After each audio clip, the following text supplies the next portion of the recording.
안녕하세요. 닉스 엔지니어링 구독자 여러분. 프레시 SL 디자인 챕터 3 시작하겠습니다. 아스메 섹션 8 디비전 1입니다. 본 코드는 압력 용기에 대한 설계, 제작, 검사, 시험에 대한 내용으로 구성되어 있습니다. 아스메 섹션 8 디비전 1의 목차입니다. 크게 7가지 챕터로 구성이 되어 있고 첫 번째 챕터에서는 코드를 소개하는 U1, 2, 3, 4, 5로 구성이 되어 있습니다. 코드에 대한 범위, 그리고 일반사항, 스탠다드, 단위, 공차들에 대한 내용을 다루고 있고 설계 업무 시에 꼭 알아야 될 근거들을 제시하고 있으니까 꼭 읽어보시기를 강추드립니다. 서브섹션 A, B, C가 우리 설계할 때 가장 많이 보는 챕터인데요. 서브섹션 A는 제너럴 약자를 써서 일반사항 W, B, F, 제작에 따른 요건이라고 되어 있죠. 웰딩, 브레이징, 포징의 약자를 쓴다고 보시면 되겠습니다. 서브섹션 C는 재질에 따른 요건으로 카본 스틸, 난 페라스, 하이 알로이 이렇게 재질별로 봐야 되는 챕터가 달라진다. 제작하는 방법에 따라서 달라진다. 이렇게 보시면 되겠어요. 일반적으로 압력 용기는 웰딩이 가장 일반적이죠. 포징과 브레이징도 간혹 있긴 있습니다. 자, 일반사항, 웰딩, 그리고 재질 이렇게 세 가지 챕터가 꼭 보셔야 되는 챕터가 되겠다. 이렇게 이해하시면 되겠어요. 만약에 재질이 서스일 경우에는 이 챕터를 보셔야 되겠네요. 그죠? UHA는 하이 알로이니까 서스, 그리고 웰딩, 그리고 제너럴 이렇게 하시면 되겠습니다. 자, 문제 하나 드릴게요. U 계속 U자 심볼이 반복되고 있죠. 제너럴, 웰딩, 브레이징, 포징, CS는 카본 스틸, NF는 난 페라스, 하이 알로이 이렇게 말씀드렸죠. 자, U의 심볼은 어떤 심볼인지 댓글로 맞춰주시기 바랍니다. 자, 나머지 챕터가 두 가지 더 있는데요. 맨다토리 어펜딕스, 난 맨다토리 어펜딕스라고 되어 있고 필수 부록, 참고 부록이라고 되어 있고 필수는 1, 2, 3, 4 아라베스자로 나가고 있고 참고 부록은 A, B, C, D로 나간다. 이렇게 이해하시면 되겠습니다. 자, UG27 원통형 실린더의 셀 두께를 구하는 공식이고 내압 조건일 때 필요한 공식입니다.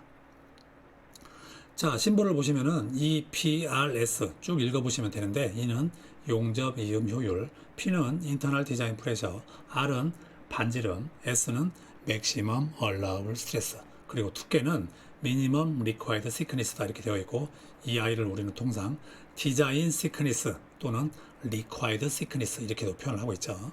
자, 그래서 공식을 한번 보니까 T는 PR 나누기 SE-0.6P라고 되어 있고 PR, SE, E 값, S 값을 금방 찾을 수 있다는 거죠.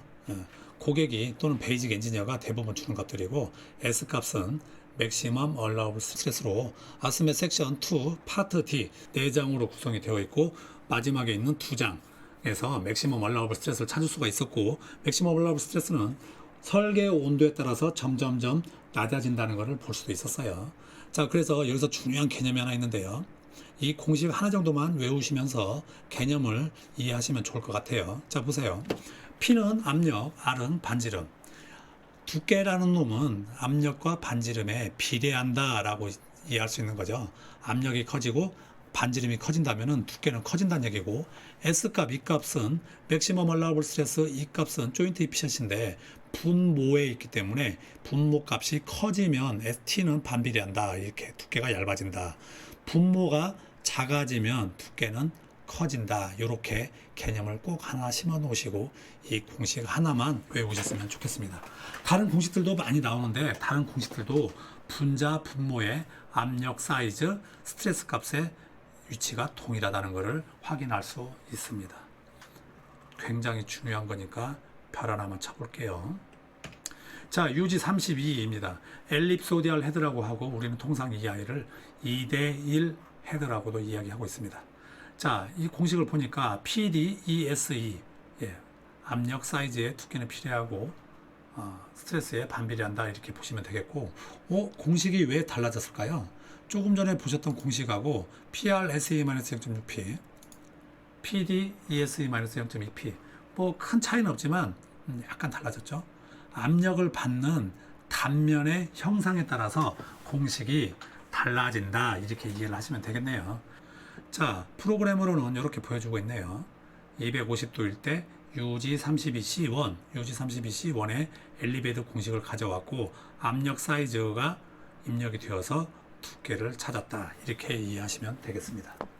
UG45입니다. UG45는 노즐 넥 두께를 구하는 공식이 나와 있고 TA 값, TB1, TB, TBAB 값들을 찾아가지고 이렇게 계산을 한다는 거고, 중요한 포인트 중에 하나는 실제 설계된 리콰이드 설계값은 7.54가 되는 거고, 우리가 선정한 노즐은 10.97이라는 공칭 두께를 찾았고, 그 두께에 0.875를 곱한 9.6mm가 최종 사용된 두께라고 보시면 되겠고, 이 두께와 설계 두께를 비교해서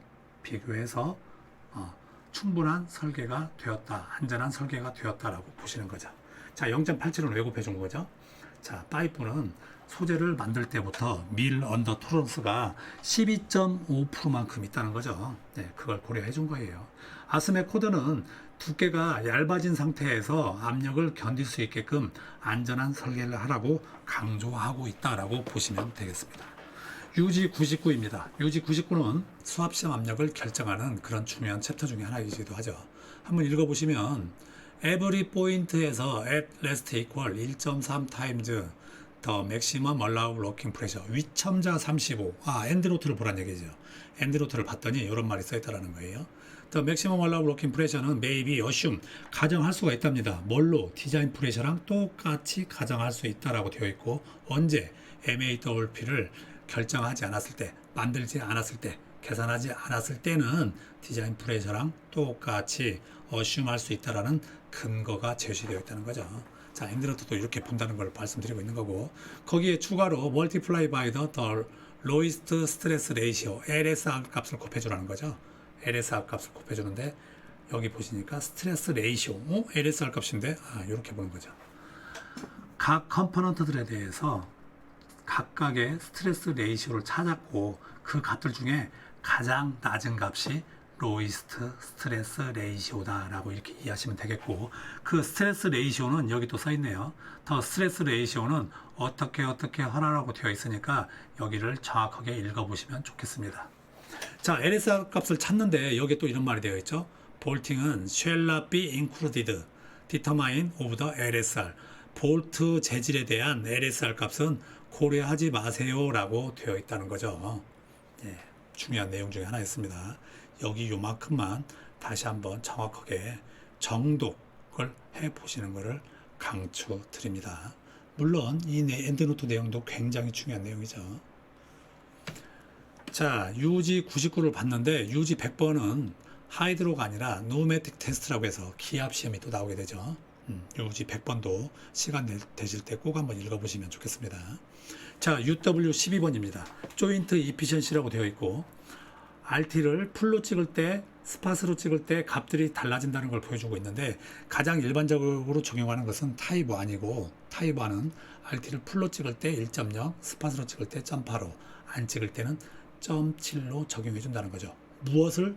조인트 이피션시를. 조금 전에 UG27에서 SE, 이 값을 보셨을 거예요. 그 이 값을 여기서 적용해 준다는 말을 드리고 싶고, 타입 2는 싱글 웰드 위드 백킹 스트립이라고 되어 있습니다. 위드 백킹 스트립, 위드 용접할 부분에 뒷면에 플레이트를 댄 거를 백킹 스트립이라고 하는데, 이걸 대주면은 용접이 좀 더 수월해지고 쉬워진다는 거죠. 그래서 약간의 페널티를 줘서 RT를 풀로 찍었지만 0.9로, 0.8로, 0.65로 해주라는 중요한 내용이 있습니다. 타입 1과 타입 2를 정확하게 구분할 수 있는 요령이 필요합니다. UCS 66 임팩트 테스트 면적 커브를 배워보도록 하겠습니다. 커브는 이렇습니다. 세로변은 미니멈 디자인 메탈 템퍼레이처고, 가로변은 거버닝 시퀀스라고 되어 있죠. 그리고 커브가 A 커브, B 커브, C 커브, D 커브가 있는데, UCS 재질들은 전부 다 A, B, C, D 커브 4개에 전부 다 포함이 되어 있다, 이렇게 이해하시면 되겠고, 고객이 준 미니멈 디자인 메탈 템퍼레이처를 우리 컴프레서에서는 미니멈 디자인 메탈 템퍼레이처에 디자인을 붙여서 디자인 MDMT다 이렇게 하고 있고요. 마이너스 10도라고 예를 한번 들어볼게요. 자, SA5670 재질은 피겨 UCS 66에서 커브 P라고 되어 있습니다.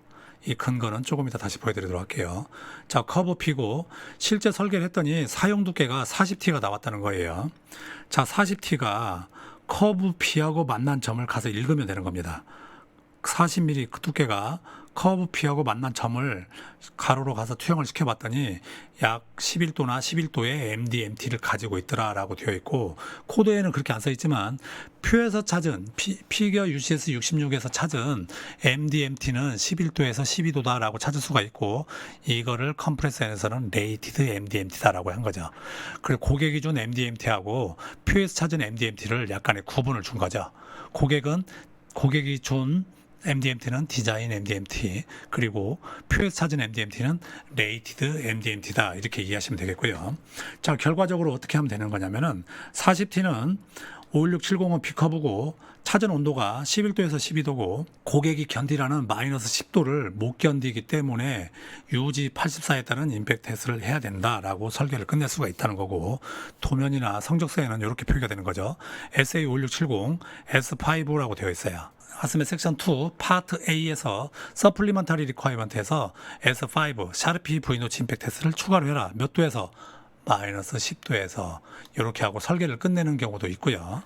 자, 다른 케이스를 하나 더 보여드릴게요. 동일한 조건인데 디자인 MDMT는 마이너스 10도고 51670 재질에 노멀라이징이라는 열처리를 해줬을 때 이제는 커브 A, B 커브였던 아이가 이제 D 커브로 바뀐다는 거예요.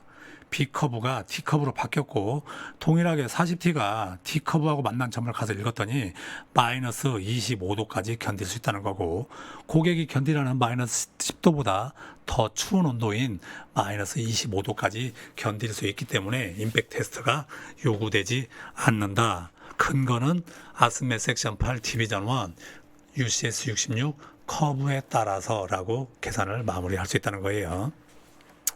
자, 요렇게 하는 경우도 있고 요렇게 하는 경우도 있죠.